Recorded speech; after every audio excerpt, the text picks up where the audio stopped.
If we take a walk this way, this is where a pipe bomb was found on Monday and successfully detonated with no injuries. Although our First Amendment gives us the right to record police, there may be a time when they approach us to tell us to stop recording. More than 6 inches of rain since this weekend, causing lots of problems. That once was a camper, but the strong winds have actually taken it for a tumble quite a few times. We did see a couple of cars off on the side of the road. The road is very poorly maintained. Potholes could now be considered craters, including this bridge along Interstate 55 that is literally crumbling, ranging from whiteout to Post-it notes, and spent a total of $18.44. As of right now, crews have just cleared the scene. They are checking the tracks to make sure that this next train behind us can pass through the area. It was a frightening situation for anybody that works in the Jefferson Terrace building that you see behind me. I'm going to step out of the way so you can get a look at some of the damage.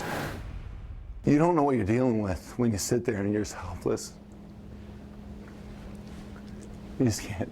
Tuesday morning started like any other for the Carlson family. A mother and her newborn slept in separate rooms upstairs. But just after 10 o'clock, things changed in a matter of seconds. A quick spreading fire engulfed the home.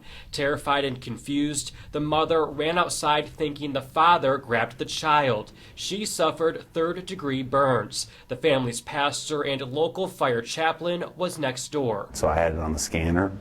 Went running through the yards.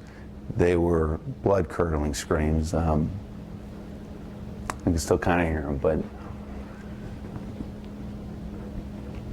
they had the baby upstairs, so she asked, she screamed. They were a wreck, obviously. Ryan Follis ran inside to try and save the infant. Within minutes, more help arrived. A volunteer firefighter who was going to the truck passed the house, pulled in to see first.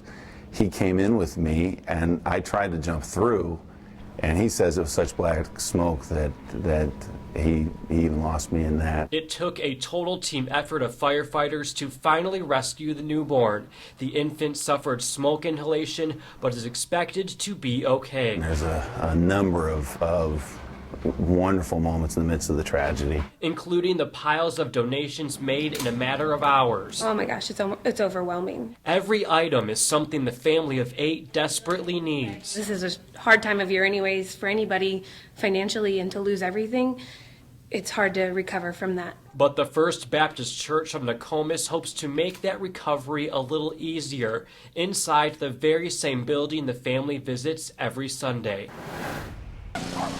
Feel very safe in this neighborhood. It's a very friendly neighborhood. We're all friends and we get together. But the quiet Oak Hills Estates became a crime scene on July 25th, 2013.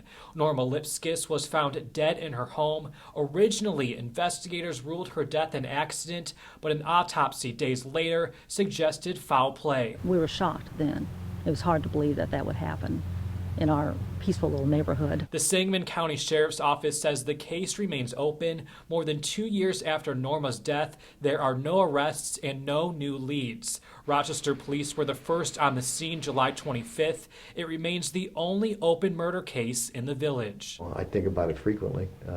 It's just, you get into this business is try to do the right thing and make sure the bad guys are caught and that kind of thing. And I think it troubles all of us when someone that has done something so heinous does not get caught or held accountable for it. And that's why Chief Bill Mars won't stop looking for answers. It's very personal. Obviously you own it. It's on your watch, so you got a responsibility to do the best you can to resolve it. Meanwhile, back at Oak Hills Estates, neighbors have come and gone, but the thirst for justice lives on. It makes me sad that they haven't solved it, and that we know what happened in the neighborhood here.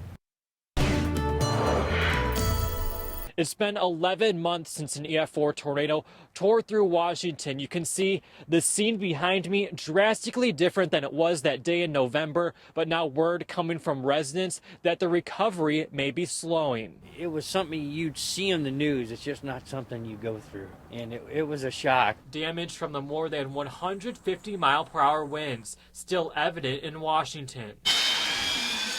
But now new construction is welcoming residents back home. We've been in a week since Thursday, and it's great to be back. This was Bill Baylor's home after the tornado. Nearly a year later, things appear back to normal.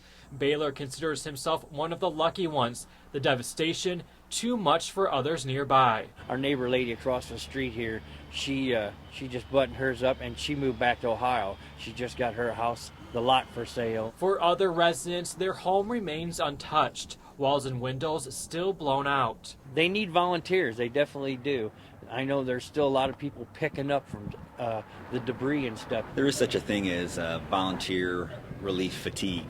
I think we're experiencing that now in Washington. The Bethany Community Church continues to host volunteers, but the numbers are dwindling. That first Saturday we had about 1,000 come through after the storm, and this past Saturday we had about 40. Less help, but plenty of work to do. There's needs, there's still debris removal needs. Also for a lot of households there's grass and weeds that are popping up that they don't have a mower anymore, so they need a team to come in and help knock down some pretty tall weeds. With the one-year anniversary of the tornado approaching, some are expecting an influx of volunteers, but they say the full recovery is still years away. To find out how you can help the people here in Washington, we have posted all the information on our website. Just click on Web Watch. For now, reporting in Washington, Brett Baldeck, News Channel 20.